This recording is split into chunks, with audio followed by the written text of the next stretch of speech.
La hora ha llegado. Los últimos acontecimientos del día viernes de crucifixión terminan cuando les rompen las rodillas a los dos crucificados con Jesús para que sus propios pesos los asfixiaran. Al Señor Jesús, al verlo ya muerto, clavado en esa cruz, uno de los soldados romanos le clava una lanza en su costado para verificar su muerte. José de Arimatea pide que le den el cuerpo de Jesús para ser sepultado en un sepulcro que era nuevo, que nadie había utilizado. Y dicen los evangelios que un grupo de mujeres vieron en dónde fue sepultado el cuerpo de Jesús para regresar hasta el día siguiente para ungir el cuerpo y prepararlo para la sepultura.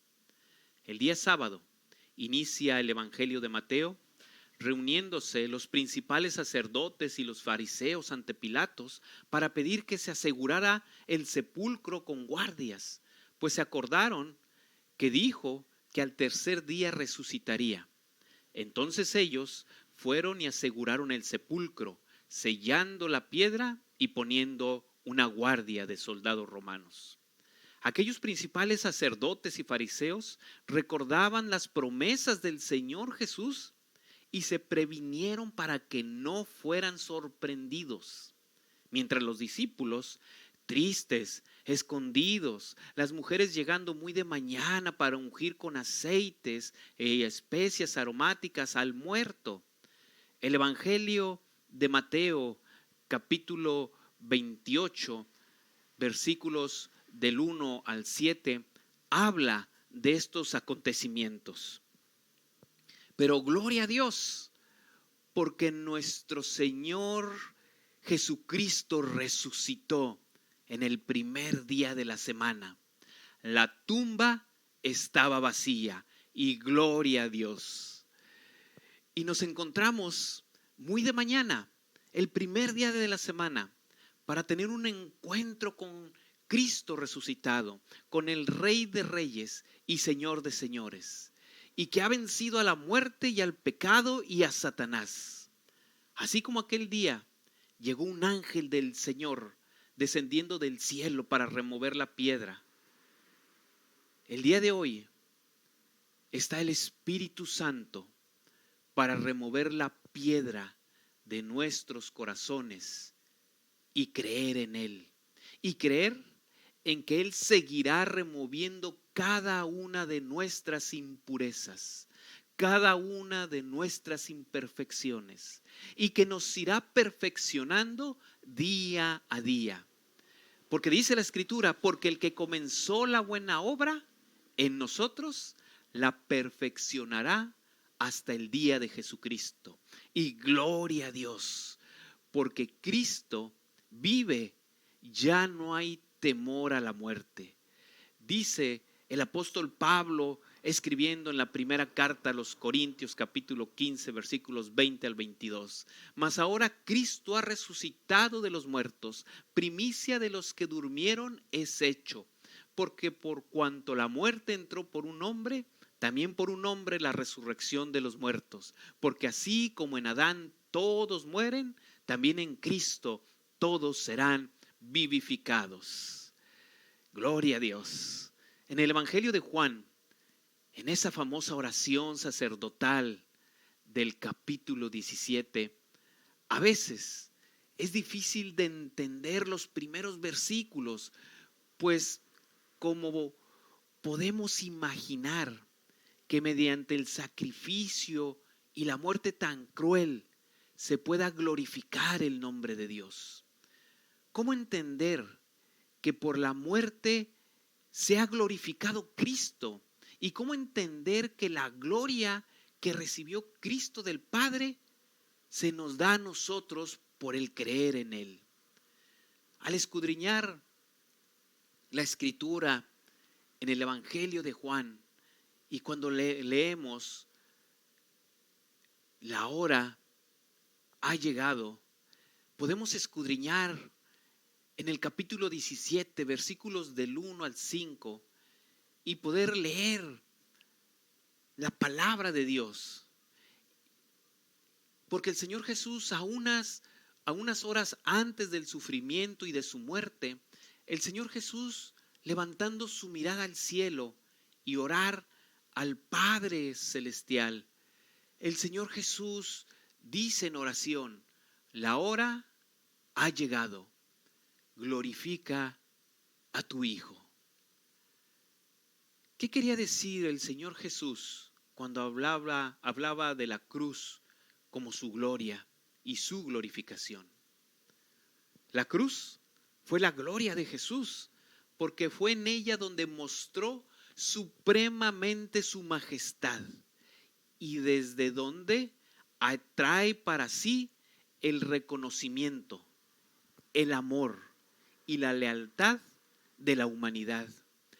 Todo lo que predicó por 3 años en la cruz lo puso en práctica. El sufrimiento y la muerte en la cruz fue el inicio de su glorificación.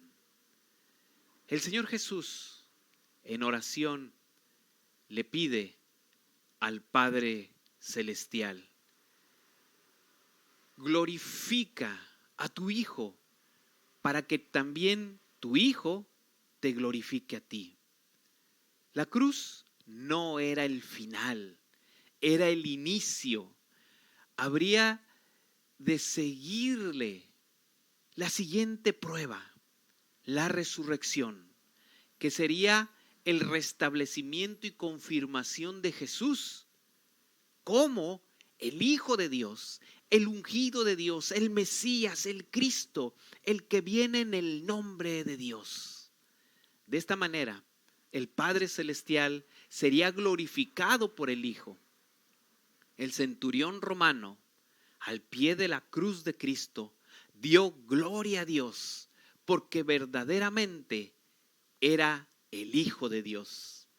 Fue la demostración de que aunque la humanidad le hiciera lo peor, Jesús no sería derrotado por la maldad, el egoísmo, las mentiras o Satanás, sino que saldría vencedor.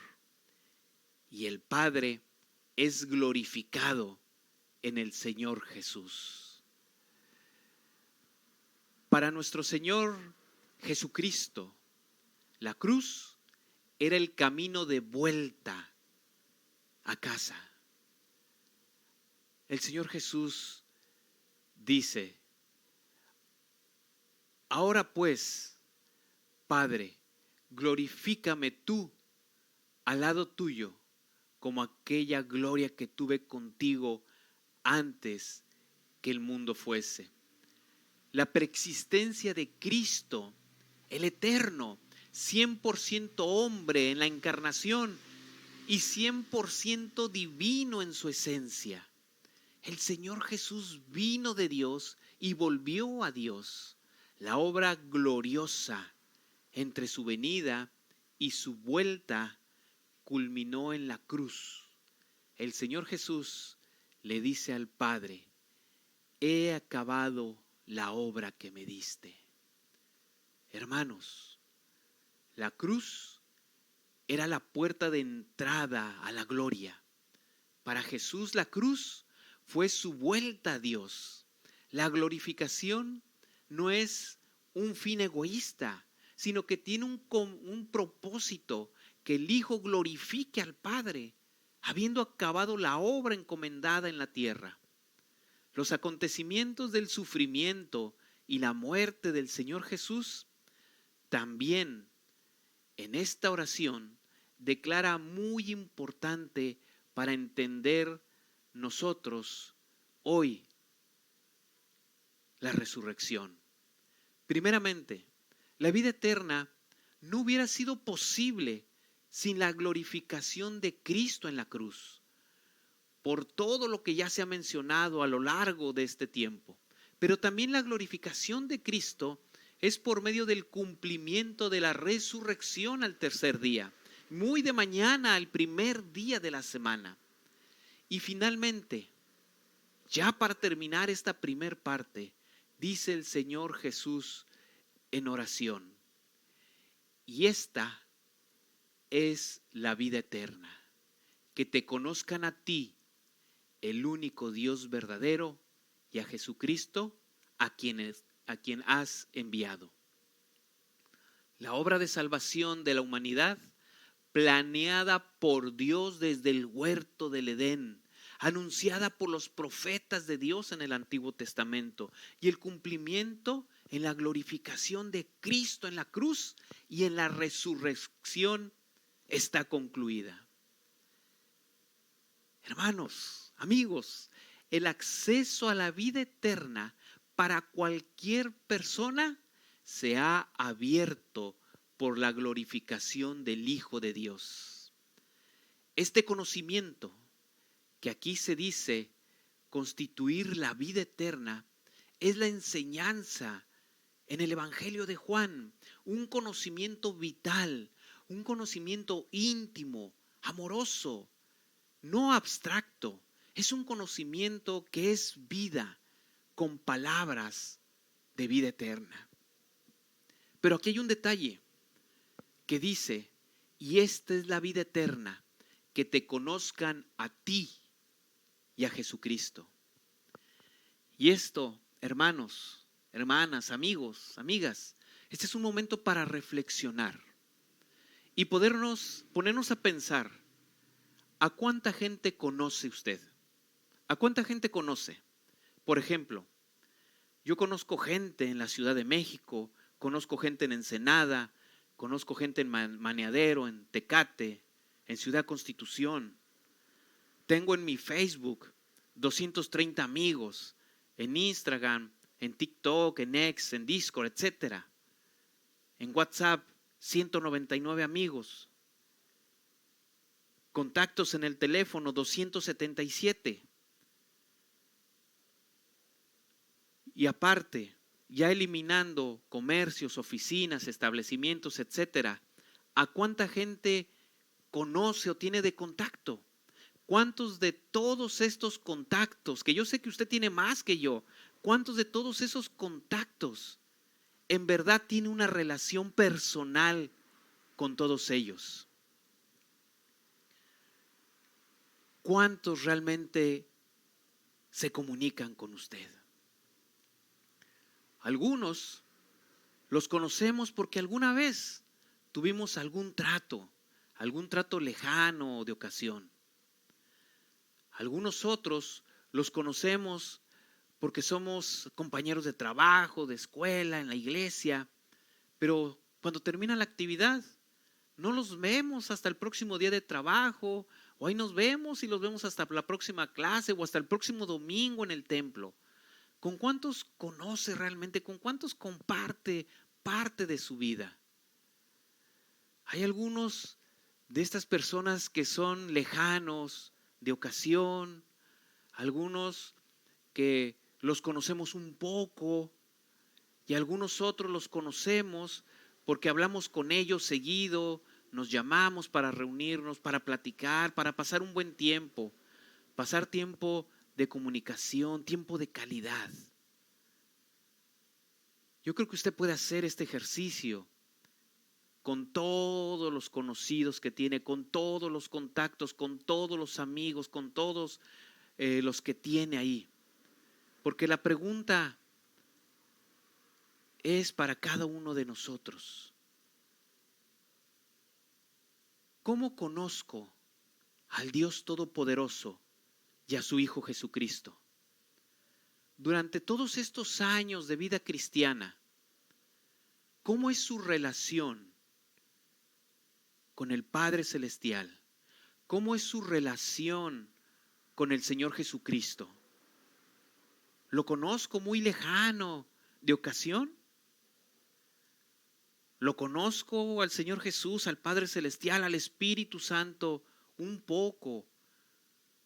Porque voy al templo cada 8 días, pensando que no falto a la iglesia. ¿O cómo es su relación con el Padre, con el Hijo, con el Espíritu Santo, con la iglesia? ¿Los conoce porque ora al Padre, ora con el Hijo, tiene comunión con el Espíritu Santo, pone en práctica lo que lee en la Biblia? ¿Pasa tiempo de comunión, tiempo de calidad? ¿Cuál es su relación con el Padre, el Hijo, con el Espíritu Santo? Dice el Señor Jesús en oración, la vida eterna, que te conozcan al único Dios verdadero y a Jesucristo. Hoy conocemos un poco más de la glorificación de nuestro Señor Jesucristo por la resurrección y por el poder de Dios. Cristo vive y a su nombre gloria y a su iglesia la victoria. Tenemos que reflexionar de verdad cómo es nuestra relación con el Padre, Hijo y el Espíritu Santo. Que Dios nos ayude a tener entendimiento y un conocimiento cercano con el Dios verdadero y con Jesucristo. Que Dios les bendiga. Amén.